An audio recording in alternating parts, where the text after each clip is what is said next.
Hello, everyone, and welcome to this limited edition podcast on business and grief. We're your hosts. I'm Megan Taylor Morrison, I'm Becca Duncan. And I'm Limalia Armstrong. and we're so glad that you're here. Today, we're going to be diving into one of my stories about business and grief. You ready, ladies? Ready? All right. This story comes from when I was running a community, and I'll just take you to the moment because I feel like for those of us who have suffered grief, there is a moment that is so crystal clear in our minds that we remember.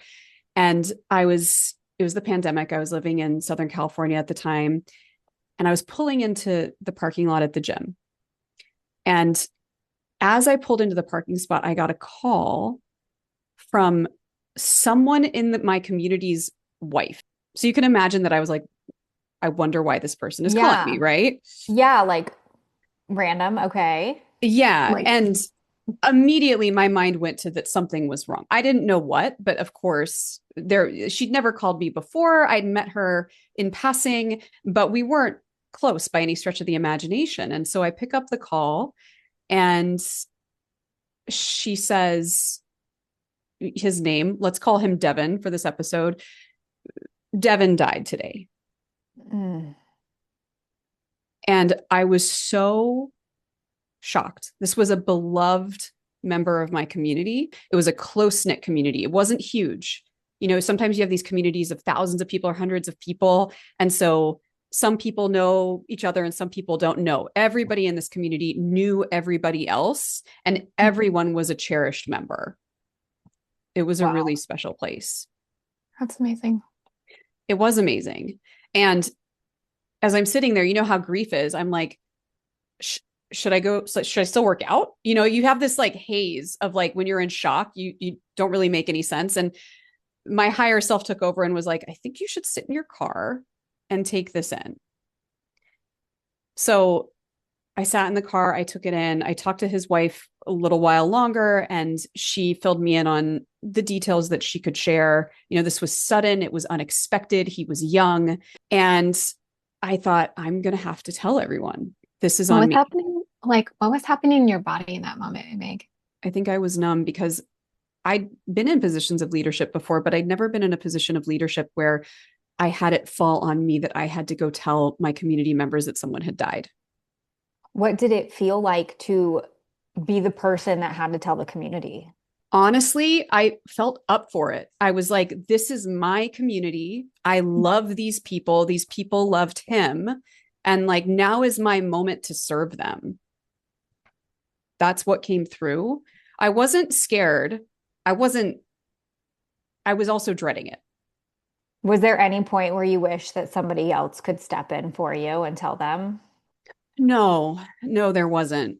You know, you have a sense of responsibility. I feel like anybody in business or leadership can relate to this. Like, if you're truly doing something that you care about, you have this deep commitment to caring for that entity, that community, to your full potential. And even when the going gets tough, like you show up and maybe you even show up more. Do you know what I mean? Do you feel like that was helpful for you to process your grief, to like be in that role of leadership where it's like held you accountable to take full responsibility for your feeling state and other people's feeling state? Like, do you feel like that almost made it a little bit easier or harder to like navigate through that? It made it mandatory that I grieve. Mm. And so this brings me to the point of thinking about how to tell the people in my community that this person had died. So I realized that I would start with the leaders in the community. So I called leaders. I said, there's something urgent. I need you to get on a Zoom call and we need to have this conversation. So they get on the Zoom call. I look like I've been crying. You know, I'm a mess. I didn't try to look nice. I didn't try to put on makeup. I just showed up as I was and I shared the news. And I just remember the reaction. Like, one woman sounded as if she'd been punched in the gut. Another woman just started crying. It was terrible to deliver this news to them. And I remember saying, you know, in moments like this can either pull us all apart or it can bring us closer together. And I'm committed that we come together as a community and support each other, and that this does bring us closer together. and also closer to his family. We all really loved his whole family and wanted, felt terrible for what had happened and wanted to do whatever we could to show our love and support. So is Amazing. that like what happened? Like after the fact, because you set that intention for the container, was it pretty effortless that everyone kind of flew into that support? Yeah, well, we kind of threw the community guidelines out the window for a couple weeks. And we said, typically we're a community that comes together for productivity. Now we're a community that comes together to support each other. And let's explicitly change that context. Like, this is now what we do as a community. And we did that again. I think it was like 2 weeks that we scheduled calls for us to be together and talk and process. And then we would schedule again the productivity sessions that we had. And there was always someone available to step into a breakout room. This was all over Zoom, to step into a breakout room and to support if people needed it.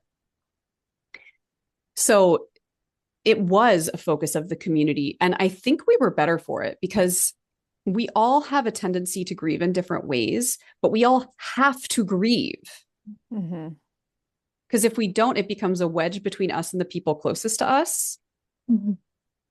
And you can have a tendency to like push against it or run away or go to some other communities where, that sadness doesn't exist. You know what I mean? Yeah, Absolutely. Mm-hmm. Did the community respond in ways that you didn't expect? Like, how were you expecting everything to go when you decided to go this new way for a little bit of coming together, supporting, grieving, Mm-hmm. not necessarily only focused on the productivity? People were grateful. People were grateful. And we had an in-person retreat coming up for this community. And I remember on the first night, we acknowledged that this person was missing and how much we loved and cared about him. Like, we shed some tears in person together. And we also verbally appreciated how much we loved this community and how we'd really taken this opportunity to lean on each other, and support each other. And I think, if my recollection is correct, we also wrote postcards to his family at that event and sent it to them. So this was really a moment where my relationship to leadership changed, because I'd never led through hard things, oh, we've got a big goal. Like, of course that's hard, but after somebody dies, everything's put in perspective in a different way. mm-hmm. There's leading towards a very challenging goal and you have to rise up and everybody rise up together. And then there's also grief, which is just a different sort of obstacle altogether, a different challenge altogether. And I was so inspired by what happens as leaders when we lean in and we're authentic and we give people space, the ways that people can heal and process and come together closer as a community. I mean, it would have been totally different if I'd just tried to keep business as usual. Yeah, yeah. How did grief change the way that you saw your role in the community? Um, it invited me to step up. It really did. It cemented my confidence in my ability to show up for people, even when things are crazy. And I was grieving so much. I remember, so I was in this Airbnb and I remember the world was just hazy. I couldn't process. I couldn't really work. It was around the time of COVID boosters. And so I was like, I can't even process. I'm just going to go get a COVID booster because then I'll be sick and grieving. And I might as well do this all at the same time. Knock out two birds with one stone. Right. Yeah. I was like, if I'm going to be taken out, like, I'm just going to take myself out all the way and dive deep into being taken out. And it was just showing up, texting, loving people, offering additional support. All of my energy went into being in connection with people. And I came out trusting my community a lot more. Like, I really trusted that we could go through some hard things together. I trusted myself as a leader more, that I could lead through hard things. And it was really sweet too, because this community even gave me this beautiful gift. Like, they sent me this beautiful blanket and a candle, and they said, thank you so much for how you've showed up for us. And I mean, it really had us come together. And of course, I'd give anything for this person still to be with us. He was cherished and beloved. And I don't use those words lightly. He was cherished and beloved. And I think if he were looking down and watching us, he would have said, you know, this community needs to come together. This community needs to lean in. Like, this is what I would want. So I think it also honored him. That's so beautiful. Mm-hmm.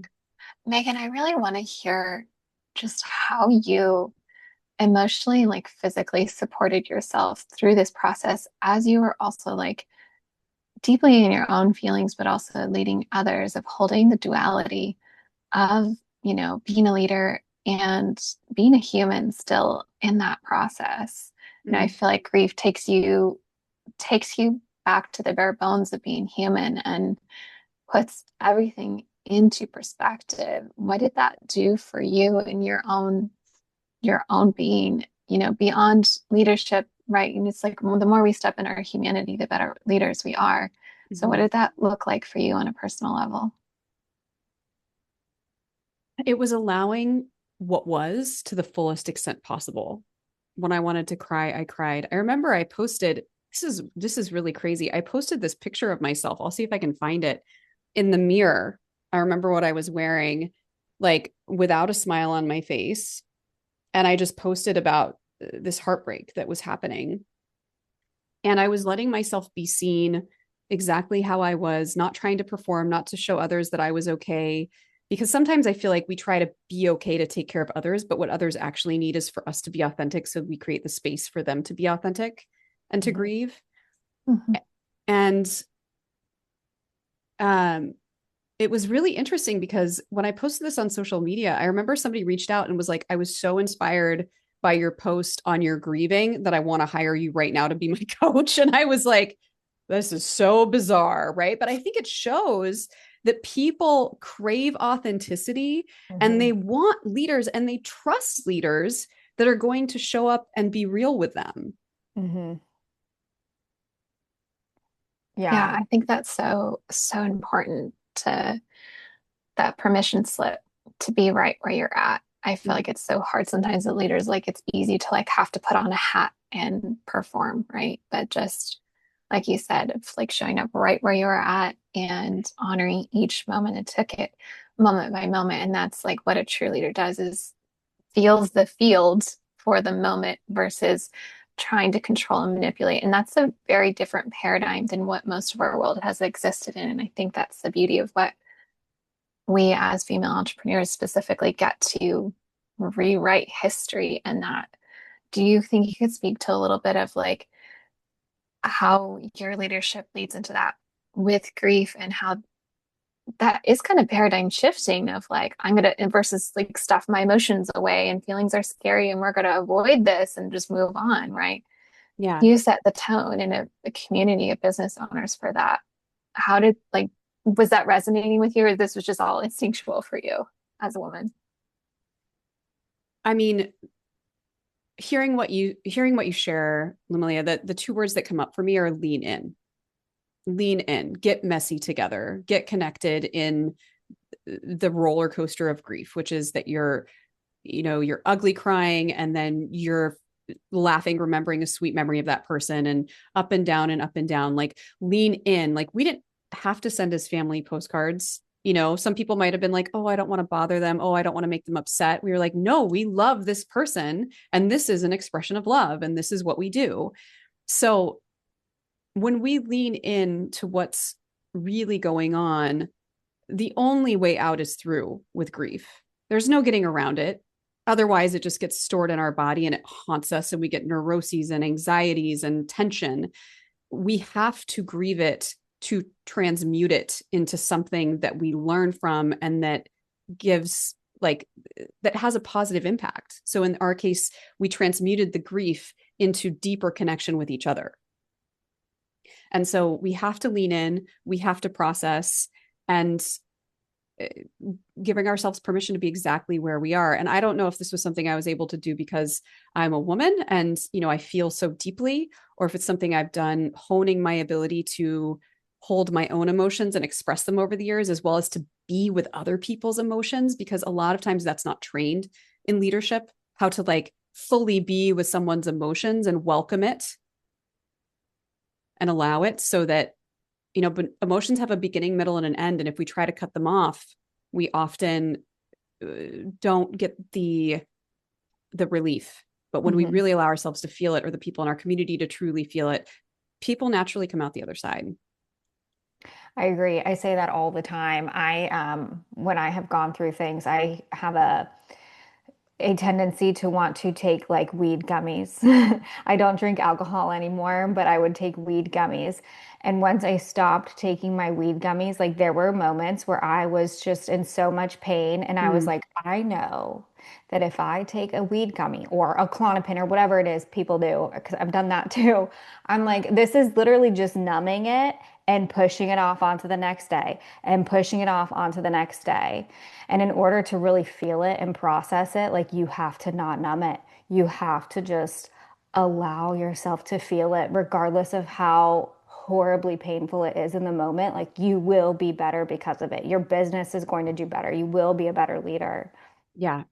And I will say, this was a while ago. This was back during the pandemic. And then this year, 2025, has been the most painful year probably of my life.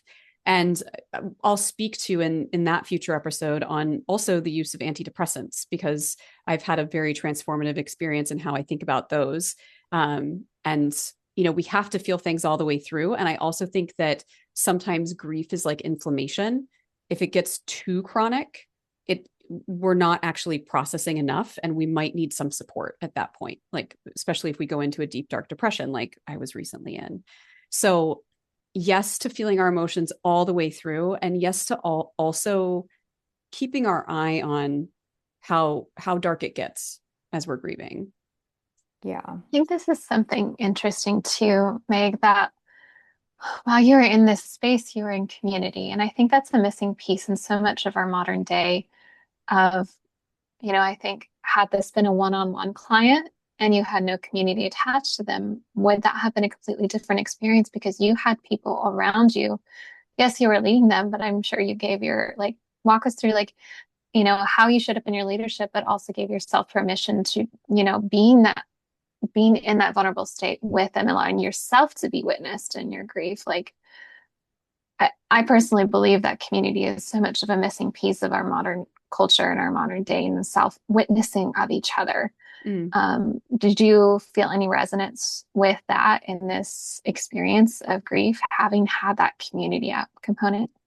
Yeah, if we look at grief rituals all over the world, they're not done alone. Mhm.